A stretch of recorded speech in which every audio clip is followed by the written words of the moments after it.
ขอเจริญสุขเจริญพรสวัสดียามเจ้ามายังท่านผู้มีบุญนักศีลนักบุญทั้งหลายอุบาสกอุบาสิกาทุกหมู่ทุกเหล่าทุกผู้ทุกคน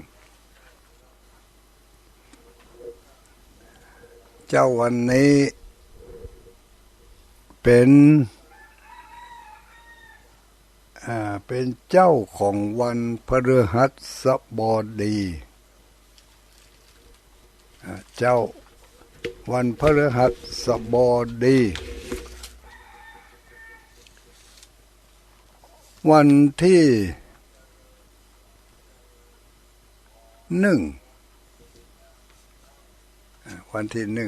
วันเริ่มต้นเดือนกุมภาพันธ์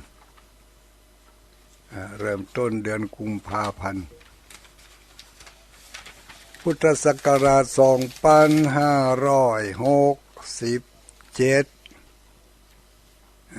อย่างเข้าสู่เดือนที่2แล้วเนอญาติโยมเฮาทั้งหลายทุกผู้ทุกคนวันนี้ถ้าปฏิทินทางจันทรคติหรือทางปฏิทินไทยของเฮาก็คือวันนี้เป็นวันเดือนแฮมเดือน4แฮม7ค่ำแล้วเนอะญาติโยมพรุ่งนี้ก็วันพระวันนี้วันโกนพรุ่งนี้วันพระ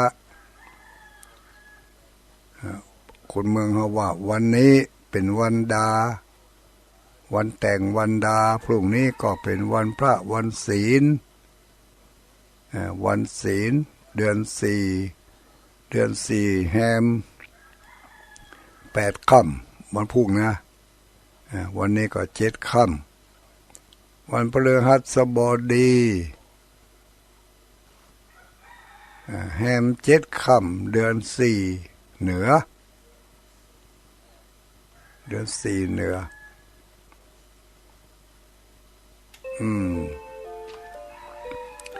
ก็อย่างเท่าก้าวเข้ามาสู่เดือนที่2ของปีศักราช2567เดือนกุมภาพันธ์ปีนี้พิเศษโห้ยถ้าใครเกิดปีนี้พิเศษเนอะเกิดพิเศษจะได้คือถ้าไปเกิดวันที่29นะปีนี้มี29วันญาติโยมเดือนกุมภาปกติก็มี28วันเนื่องจากปีแล้วนี่เดือนเฮาเป็นเดือน12เดือนเนาะเดือน12เดือนมาถึงปีนี้ก็ทางปฏิทินสากลก็เพิ่มวันเข้ามาแถมวันหนึ่ง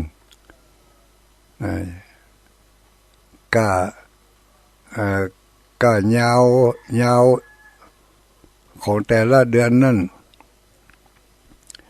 ยาวกว่าของเฮาไป1วันเนาะอย่างของเฮามันมีเดือนหนึ่งมี30วันตั้งแต่ขึ้น1ค่ำไปจนถึง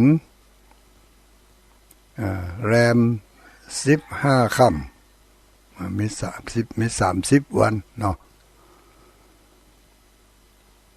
บางถ้าเดือนถัดไปก็ตื่นขึ้น1ค่ำไปถึงแรม14ค่ำเนี่ยหายไป1วันต่อ1เดือนหายไปถ้าปีหนึ่งก็หายไป 11 วันโอ้แต่ของสากลน่ะมันคงที่นะเพิ่มขึ้นเดือนหนึ่งมี30 วัน